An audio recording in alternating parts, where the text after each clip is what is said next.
In this final lesson for 6.1, we're going to look at the relationship between vertical and horizontal lines. So let's start with two vertical lines.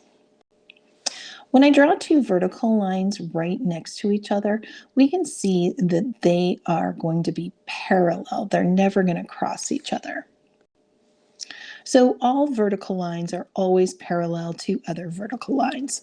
Horizontal lines, let's take a look at those.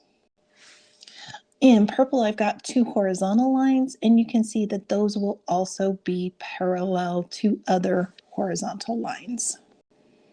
Let's take a look at what the relationship between a vertical line and a horizontal line is.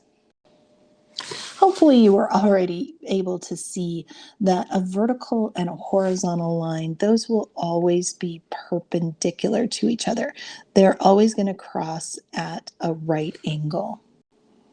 We've talked about this before, but it's been a while.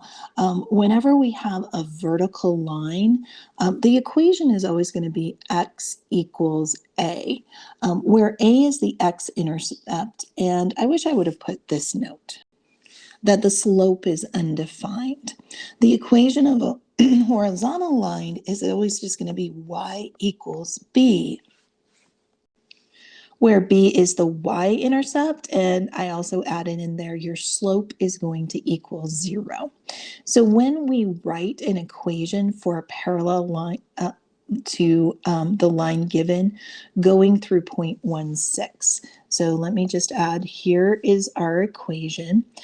It's basically going to have the same value, but a parallel line, when it's y equals -8, what that's telling us is that, first off, if it's y equals, that means I've got a horizontal line and my slope is 0.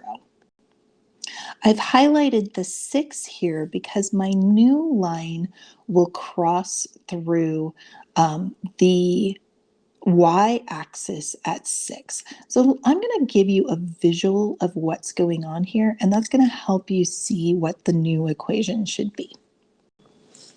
So I'm starting out by just sketching my x and my y-axis, and I've already drawn in my original equation, which was y equals -8. So it's a horizontal line that's going through the -8 on my y-axis. When I draw in what I want for the other point, what I do is I'd go to the point 16. So let's just say there's my point 16. And I draw another horizontal line. I was pretty close. There we go. I draw another horizontal line through that. So we can see that my new equation would be y equals +6. So the shortcut to this, I don't want to have to draw this every time, is all I need is the y value from that, and I can write my new equation, which is y equals 6. So when I'm dealing with horizontal lines, it's y equals the y value. So let's start with the example B, and we're going to do the same line, but this time we are going to take a look at a perpendicular relationship, not a parallel relationship. So I'm still starting with the same equation, y equals -8, but now what I know is I'm going to need a vertical line to that point. So let's take a look at what that's going to look like. So now if I want a vertical line that goes through this point, okay, so when I draw in that point again, so here's my point 16, and I'm just estimating where these are. I now want a vertical line, and in that case, that will make that perpendicular to my original equation. And if we look at our rules above, it says the vertical line is x equals a.